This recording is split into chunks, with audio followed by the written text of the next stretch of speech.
नमस्कार दर्शक बंधु आपणको आम चैनल को स्वागत। पवित्र स्नान पूर्णिमा उपलक्षे समस्त मकर राशिर व्यक्ति विशेष मानू अनेक अनेक शुभेच्छा और शुभकामना। आपणकर जदि मकर राशि होइथाए तेबे एही भिडियोटी को थरे मात्र शेष पर्यंत देखंतु। निजर व्यस्त समय मध्यरु किछि समय आपण निज पाई दियंतु, काहेकि ना आमर आजिर एही कार्यक्रमटी समस्त मकर राशिर लोकमानंक पाई बहुत अधिक गुरुत्वपूर्ण रहिछि। काहेकि गुरुत्वपूर्ण रहिछि आपण भिडियोटी को शेष पर्यंत देखिले निश्चित भावरे जानि परिबे। देखंतु ओडिया पांजी अनुसारे जून मास 29 तारिख स्नान पूर्णिमा दिन आपणक मकर राशि रे बुध आसिबे सप्तम भावकु, जेउठारे देवगुरु बृहस्पति एवं शुक्रंक सहित रही समभाव बनाइबे, जहा फलरे आपणक जीवन रे बड़ परिवर्तन हेबाकु जाउछि एवं एही परिवर्तन किछि शुभ फल देव एवं किछि अशुभ फल मध्य प्रदान करिपारे।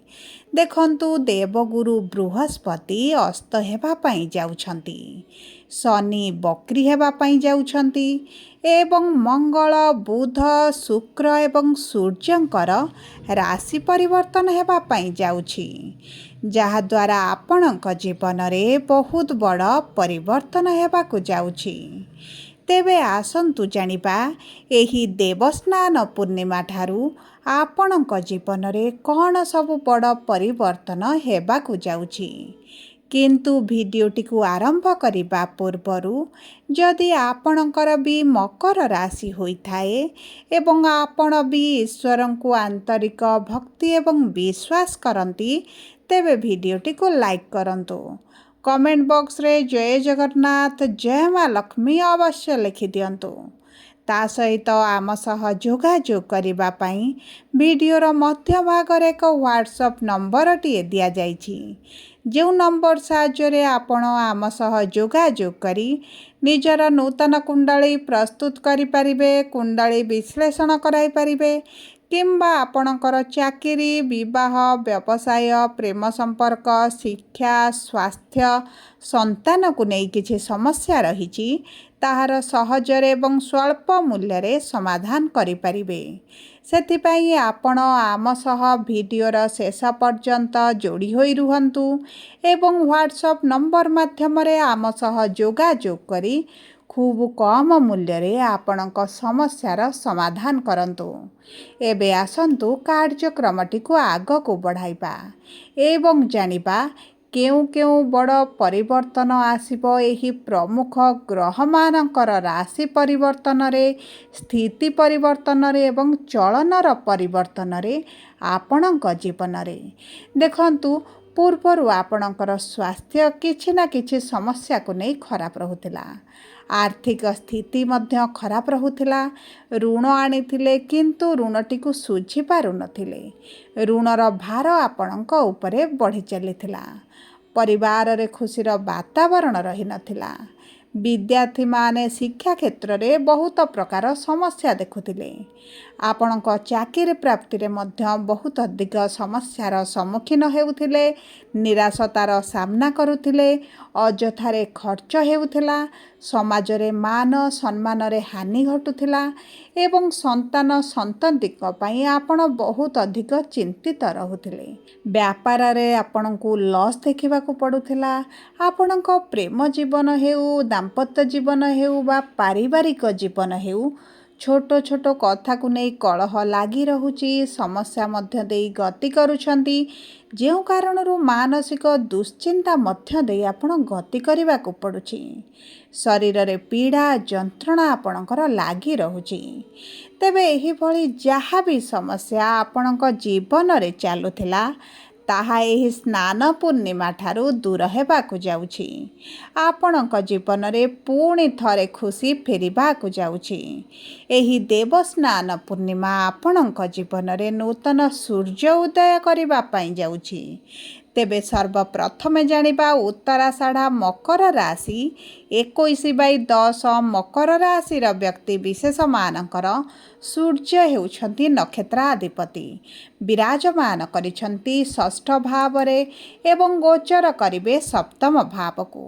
ଯେଉଁ କାରଣରୁ ଆପଣଙ୍କର କର୍ମକ୍ଷେତ୍ରରେ ପରିବର୍ତ୍ତନ ସହିତ ଆପଣଙ୍କର ଯଦି ବିବାହରେ, ବୈବାହିକ ସମ୍ପର୍କରେ, ପାର୍ଟନରସିପ୍ ବ୍ୟବସାୟରେ, ଜୀବନସାଥୀଙ୍କ ସ୍ୱାସ୍ଥ୍ୟରେ ସମସ୍ୟା ରହିଥିଲା, ସେହିସବୁ କ୍ଷେତ୍ରରେ ଶୁଭାଶୁଭ ଫଳ ପ୍ରାପ୍ତି କରିବେ। ଆପଣଙ୍କ ରୋଗ ପ୍ରତିରୋଧକ ଶକ୍ତିରେ ବୃଦ୍ଧି ଘଟିବ। ପୂର୍ବରୁ ଯେଉଁ ସ୍ୱାସ୍ଥ୍ୟ ସମସ୍ୟା ଦେଖୁଥିଲେ, ଯେହେତୁ ଷଷ୍ଠ ଭାବକୁ ରୋଗ, ଋଣ, ରିପୁର ଭାବ କୁହାଯାଏ, ସୂର୍ଯ୍ୟ ଷଷ୍ଠ ଭାବରେ ରହି ଯେଉଁ କଷ୍ଟ ପୀଡ଼ା ପ୍ରଦାନ କରୁଥିଲେ, ସେହିସବୁ କ୍ଷେତ୍ରରୁ ନିଶ୍ଚିତ ଭାବରେ ବାହାରକୁ ଆସିବେ। ଗୁପ୍ତ ଶତ୍ରୁମାନଙ୍କର ପ୍ରଭାବ ଆପଣଙ୍କ ଜୀବନରେ ଯେଉଁ ସମସ୍ୟା ବଢ଼ାଉଛି, ସେଥିରେ ଆପଣ ପରିବର୍ତ୍ତନ ଦେଖିବେ। ଦେବଗୁରୁ ବୃହସ୍ପତି ସପ୍ତମ ଭାବରେ ରହି ଆପଣଙ୍କ ବୈବାହିକ ଜୀବନରେ ପରିବର୍ତ୍ତନ ସହିତ ଆପଣଙ୍କ ବିବାହ ପାଇଁ ଅତି ପ୍ରବଳ ଯୋଗ ବନାଉଛନ୍ତି ଏବଂ ଯେଉଁମାନେ ପ୍ରେମ ସମ୍ପର୍କରେ ଅଛନ୍ତି, ପ୍ରେମ ବିବାହ କରିବା ପାଇଁ ଚାହୁଁଛନ୍ତି, ସେମାନଙ୍କ ପାଇଁ ଅତି ଉତ୍ତମ ସମୟ ଆସୁଛି ଏବଂ ବିଦ୍ୟାର୍ଥୀମାନେ ଶିକ୍ଷା କ୍ଷେତ୍ରରେ ଯଦି କୌଣସି ପ୍ରତିଯୋଗିତାରେ ମଧ୍ୟ ଭାଗ ନିଅନ୍ତି, ଉତ୍ତମ ଫଳ ପ୍ରାପ୍ତି ହେବ। ସରକାରୀ ଚାକିରି ପାଇଁ ମଧ୍ୟ ଆପଣଙ୍କ ପାଇଁ ଉତ୍ତମ ସମୟ ରହିବ। ଯଦି ଆପଣଙ୍କର କିଛି କୋର୍ଟ କଚେରୀ କେସ୍ରେ ଫସି ଯାଇଛନ୍ତି, ତେବେ ଧୀରେ ଧୀରେ ଆପଣଙ୍କୁ ବାହାରିବା ପାଇଁ ମାର୍ଗ ଗୁଡ଼ିକ ପ୍ରଶସ୍ତ ହୋଇଯିବ। ଏବେ ଆସନ୍ତୁ ଜାଣିବା ଶ୍ରବଣା ମକର ରାଶି 22/10 ମକର ରାଶିର ବ୍ୟକ୍ତି ବିଶେଷମାନଙ୍କର ଚନ୍ଦ୍ର ହେଉଛନ୍ତି ନକ୍ଷତ୍ରାଧିପତି ଏବଂ ଚନ୍ଦ୍ର ହେଉଛନ୍ତି ସପ୍ତମ ଭାବର ଅଧିକାରୀ ଏବଂ ସପ୍ତମ ଭାବର ସ୍ୱାମୀ ହୋଇଥିବାରୁ ଗୁରୁ ସପ୍ତମ ଭାବରେ ଉଚ୍ଚସ୍ଥ ସ୍ଥିତିରେ ବିରାଜମାନ ଥିବାରୁ ଆପଣଙ୍କର ଯଦି ପାର୍ଟନରସିପ୍ରେ କୌଣସି କାର୍ଯ୍ୟ ଚାଲିଛି କିମ୍ବା ପାର୍ଟନରସିପ୍ରେ କିଛି କାର୍ଯ୍ୟ ଆରମ୍ଭ କରିବା ପାଇଁ ଚାହୁଁଛନ୍ତି, ସେହିସବୁ କ୍ଷେତ୍ରରେ ଭାଗ୍ୟ ଆପଣଙ୍କର ସାଥ ଦେବ। ଆପଣଙ୍କର ପୂର୍ବରୁ ଯଦି ଖରାପ ପରିସ୍ଥିତିରେ ଅଛନ୍ତି, ଲସ୍ ଭଳି ସମସ୍ୟା ଦେଖୁଛନ୍ତି, ସେଥିରୁ ମଧ୍ୟ ଆପଣ ବାହାରକୁ ଆସିବେ। ଆପଣଙ୍କ ଦୈନନ୍ଦିନ ରୋଜଗାରରେ ବୃଦ୍ଧି ଘଟିବା ସହିତ ଦେବଗୁରୁ ବୃହସ୍ପତିଙ୍କର ପଞ୍ଚମ ଦୃଷ୍ଟି ଏକାଦଶ ଭାବକୁ ଥିବା କାରଣରୁ ଆପଣଙ୍କର ଦୀର୍ଘ ଦିନର ଇଚ୍ଛା ଅଭିଳାଷ ପୂରଣ ହୋଇଯିବ।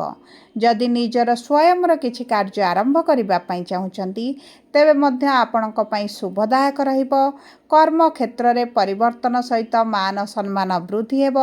ଚାକିରିରେ ପରିବର୍ତ୍ତନ କରିପାରନ୍ତି, ପୋଷ୍ଟରେ ପରିବର୍ତ୍ତନ ହୋଇପାରେ, ନୂତନ ଚାକିରିର ସୁଯୋଗମାନ ପ୍ରାପ୍ତ ହେବ କିମ୍ବା ପୂର୍ବରୁ ଯଦି ଆପଣଙ୍କ କର୍ମକ୍ଷେତ୍ରରେ କୌଣସି କାର୍ଯ୍ୟ ପାଇଁ ଆପଣଙ୍କର ପ୍ରମୋସନ୍ ଅଟକିଛି, ଆପଣଙ୍କ ସାଲାରୀ ଇନକ୍ରିମେଣ୍ଟ ଆପଣଙ୍କୁ ମନପସନ୍ଦର ହୋଇନାହିଁ, ସେହିସବୁ କ୍ଷେତ୍ରରେ ମଧ୍ୟ ଆପଣଙ୍କୁ ଆଶା ଅନୁରୂପକ ଫଳ ପ୍ରାପ୍ତ ହେବ, ଶୁଭଦାୟକ ଫଳ ପ୍ରାପ୍ତ ହେବ। ତା ସହିତ ଯଦି ଆପଣ କିଛି ଜମି, ଭୂମି, ଯାନ, ବାହନ, କିଛି ବଡ଼ ଜିନିଷ କ୍ରୟ କରିବା ପାଇଁ ଚାହୁଁଥିଲେ, ତେବେ ମଧ୍ୟ ଶୁଭଦାୟକ ରହିବ। ଏବେ ଆସନ୍ତୁ ଜାଣିବା ଧନିଷ୍ଠା ମକର ରାଶି 23/10 ମକର ରାଶିର ବ୍ୟକ୍ତି ବିଶେଷମାନଙ୍କର ନକ୍ଷତ୍ରାଧିପତି ହେଉଛନ୍ତି ମଙ୍ଗଳ। ବିରାଜମାନ କରିଛନ୍ତି ପଞ୍ଚମ ଭାବରେ। ଏହି ସମୟ ମଧ୍ୟରେ ସନ୍ତାନ ପ୍ରାପ୍ତି ପାଇଁ ଅତି ପ୍ରବଳ ଯୋଗ ବନିବ। ସନ୍ତାନଙ୍କ କ୍ୟାରିୟରକୁ ନେଇ ଯଦି ଚିନ୍ତିତ ରହିଛନ୍ତି, ସନ୍ତାନଙ୍କ ସହିତ ସମ୍ପର୍କ ଏତେଟା ମଧୁର ରହିନାହିଁ କିମ୍ବା ଆପଣଙ୍କ ସନ୍ତାନ ଆପଣଙ୍କ କଥାରେ ରହିନାହାନ୍ତି, ତେବେ ମଧ୍ୟ ଆପଣ ସେହିସବୁ ପରିସ୍ଥିତିରେ ଧୀରେ ଧୀରେ ପରିବର୍ତ୍ତନ ଦେଖିବା ଆରମ୍ଭ କରିବେ। ଏହି ସ୍ନାନ ପୂର୍ଣ୍ଣିମା ଠାରୁ ଆପଣଙ୍କର ନିଶ୍ଚିତ ଭାବରେ ଶୁଭ ଫଳାଫଳ ପ୍ରାପ୍ତି ହେବ। ତୃତୀୟ ଭାବରେ ଶନି ବିରାଜମାନ କରିଥିବାରୁ ଆପଣ ଯଦି ଅନଲାଇନ୍ ରିଲେଟେଡ୍ କିଛି କାର୍ଯ୍ୟ କରୁଥିଲେ, IT ସେକ୍ଟର, AI ଫିଲ୍ଡରେ କାର୍ଯ୍ୟ କରୁଥିଲେ, ପୂର୍ବରୁ ଆପଣଙ୍କ ଚାକିରିରେ ଅସ୍ଥିରତା ରହିଥିଲା, କର୍ମକ୍ଷେତ୍ରରେ ସମସ୍ୟା ରହୁଥିଲା, କର୍ମ ପ୍ରାପ୍ତିରେ ମଧ୍ୟ ସମସ୍ୟା ଦେଖୁଥିଲେ, ତେବେ ମଧ୍ୟ ସେହିସବୁ କ୍ଷେତ୍ରରେ ଶୁଭାଶୁଭ ଫଳ ପ୍ରାପ୍ତି ହେବ। ଗୁରୁଙ୍କର ଉଚ୍ଚସ୍ଥ ନବମ ଦୃଷ୍ଟି ତୃତୀୟ ଭାବକୁ ଥିବା କାରଣରୁ, ସ୍ୱୟଂର ଭାବକୁ ଥିବା କାରଣରୁ ଆପଣଙ୍କ କର୍ମକ୍ଷେତ୍ରରେ ସ୍ୱଚ୍ଛଳ ପରିସ୍ଥିତି ଆଣିବେ। ଯଦି ଆପଣ ବିଦେଶ ଯାତ୍ରା କରିବା ପାଇଁ ଚାହୁଁଥିଲେ, ତେବେ ମଧ୍ୟ ଉତ୍ତମ ଫଳ ଆପଣଙ୍କୁ ପ୍ରାପ୍ତି ହେବ। ଆସୁଥିବା ବାଧା ବିଘ୍ନ ଗୁଡ଼ିକ ଆପଣଙ୍କର ଦୂର ହୋଇଯିବ। ଆପଣଙ୍କର ଦୂରଯାତ୍ରା ବା କିଛିଟା ତୀର୍ଥଯାତ୍ରା କରିବାର ମଧ୍ୟ ଯୋଗ ରହିଛି। ଏବଂ ଦେଖନ୍ତୁ, କରନ୍ତୁ। ଦ୍ୱିତୀୟ ଭାବରେ ରାହୁ ବିରାଜମାନ କରିଥିବାରୁ ଗଳା ତଣ୍ଟି ପାଟିରେ ସମସ୍ୟା ଦେଖିପାରନ୍ତି କିମ୍ବା ଋତୁକାଳୀନ ସ୍ୱାସ୍ଥ୍ୟ ସମସ୍ୟା ଦେଖିପାରନ୍ତି, ପେଟରେ ଯନ୍ତ୍ରଣା ଦେଖିପାରନ୍ତି। ସେହିସବୁ କ୍ଷେତ୍ରକୁ ନେଇ ଆପଣଙ୍କୁ ଟିକେ ସଚେତନ ରହିବାକୁ ପଡ଼ିବ। ସବୁ ପରେ ଅଶୁଭତ୍ୱକୁ ଦୂର କରି ଶୁଭାଶୁଭ ଫଳ ବୃଦ୍ଧି କରିବା ପାଇଁ ଆପଣ ପ୍ରତ୍ୟେକ ଦିନ ସୂର୍ଯ୍ୟଙ୍କୁ ପ୍ରାତଃ ସମୟରେ ଜଳ ଅର୍ପଣ କରନ୍ତୁ। ଆଦିତ୍ୟ ହୃଦୟ ସ୍ରୋତ ପାଠ କରନ୍ତୁ। ମହାଦେବଙ୍କର ଉପାସନା କରନ୍ତୁ। ଓଁ ନମଃ ଶିବାୟ ମନ୍ତ୍ର ପ୍ରତିଦିନ ପ୍ରାତଃ ସମୟରେ 21 ଥର କିମ୍ବା 108 ଥର ପାଠ କରନ୍ତୁ। ହନୁମାନ ଚାଳିଶା ପାଠ କରିବା ସହିତ ଆପଣଙ୍କର ରସ୍ୟାଧିପତି ଶନିଙ୍କର ବୀଜ ମନ୍ତ୍ର ସନ୍ଧ୍ୟା ସମୟରେ 108 ଥର ପାଠ କରନ୍ତୁ ଏବଂ ଶନିବାର ଦିନ ଆପଣ ଶନି ମନ୍ଦିରରେ ସୋରିଷ ତେଲର ଦୀପଟିଏ ଅର୍ପଣ କରିବା ସହିତ ଗରିବ ଲୋକମାନଙ୍କୁ କିଛିଟା ଭୋଜନ ଦାନ କରନ୍ତୁ। ଆପଣଙ୍କ ପାଇଁ ଅତ୍ୟନ୍ତ ଶୁଭଦାୟକ ରହିବ। ଯଦି ଆପଣଙ୍କର ମକର ରାଶି ହୋଇଥାଏ, ଭିଡ଼ିଓଟି କିଭଳି ଲାଗିଲା କମେଣ୍ଟ ବକ୍ସରେ ଲେଖି ଜଣାନ୍ତୁ। ଯଦି ଆପଣଙ୍କ ପ୍ରିୟଜନଙ୍କର ମକର ରାଶି ହୋଇଥାଏ, ଭିଡ଼ିଓଟି ତାଙ୍କ ସହିତ ସେୟାର କରନ୍ତୁ। ଯଦି ପ୍ରଥମ ଥର ଆମ ଚ୍ୟାନେଲକୁ ଆସିଛନ୍ତି, ଚ୍ୟାନେଲଟିକୁ ସବସ୍କ୍ରାଇବ୍ କରନ୍ତୁ। ଧନ୍ୟବାଦ।